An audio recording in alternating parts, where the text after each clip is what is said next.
ये सब HMP के ड्रिल मशीन से। इसमें कई बार हमारे कस्टमर पूछते हैं, कंफ्यूज होते हैं कि हमने आपका मॉडल तो सिलेक्ट कर लिया मशीन का, लेकिन उसमें एसेसरीज कैसी लगती है, कौन कौन सी लगती है। हमारे पास सिंगल फेज या 3 फेज कनेक्शन है तो उसमें कौन सी लगेगी, तो उसके लिए ये वीडियो है। आप पहली बार ये एक मॉडल सिलेक्ट कर लीजिए कोई भी कंपनी का। उसमें एसेसरीज आपको ड्रिल मशीन में पहली चीज़ लगती है मोटर। मोटर में 2 आती है, एक सिंगल फेज आती है और एक 3 फेज आती है। आपको कनेक्शन कौन सा है उस पर डिपेंड है। आपके यहाँ पे 3 फेज कनेक्शन है तो आपको 3 फेज की मोटर चाहिए, सिंगल फेज का कनेक्शन है तो आपको सिंगल फेज की मोटर चाहिए। मोटर के बाद उसका बेल्ट लगता है, ये बेल्ट आपको लगेगा। मोटर लगाने के बाद इसका डायमेंशन आपको निकलता है कि आपको कौन सा बेल्ट लगेगा, कौन से ग्रूव का। मोटर और वी बेल्ट लगाने के बाद आपको स्विच प्रीफर करनी है।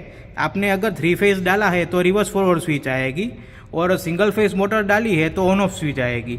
स्विच लगाने के बाद आपको चक लगेगा, इसमें 13 mm का रेगुलर सीरीज चक लेता है। फिर आपका शाफ्ट MT2 है, 3 है, 4 है। इसके लिए शाफ्ट और चक के बीच में ये कनेक्टर रहते हैं।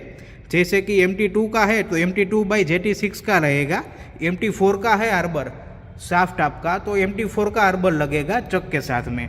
मतलब चक और आर्बर का सेम रहेगा कॉम्बो, वो शाफ्ट के हिसाब से डिसाइड होगा। वो आपको मैन्युफैक्चर बता देगा कि मशीन में कौन सा शाफ्ट लगा है, उस हिसाब से आपको ये आर्बर परचेस करना होता है। ये 5 चीज़ें रेगुलर रहती है।